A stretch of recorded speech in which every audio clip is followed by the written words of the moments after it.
What's going on, everybody? Thank you for tuning in to a brand new episode. Today we are going to show you exactly how to find a ticking noise on the 4.6. It doesn't matter if it's a Mustang or the Panther platform or even the F-150s.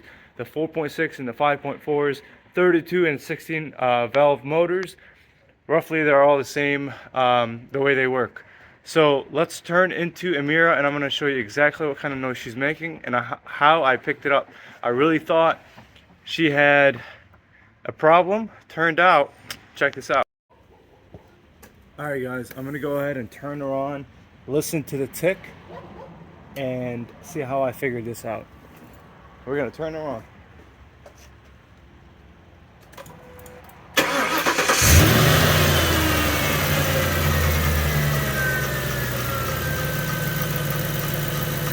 Are you picking up on that already? Here, let me take the camera. Alright, check it out.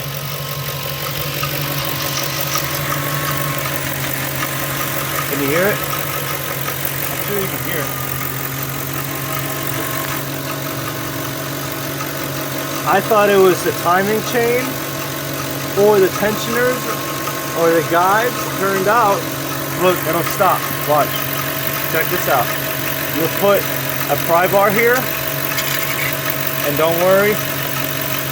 Look, it stops. Put some pressure on it, and voila, noise is gone. A little pry bar action helps you out. I'm telling you guys, a little pry bar action.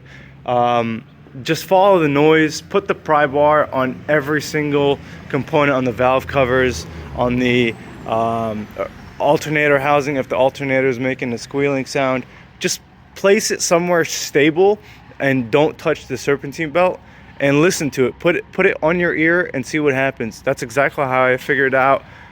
It was the tensioner, so we're gonna get a new one.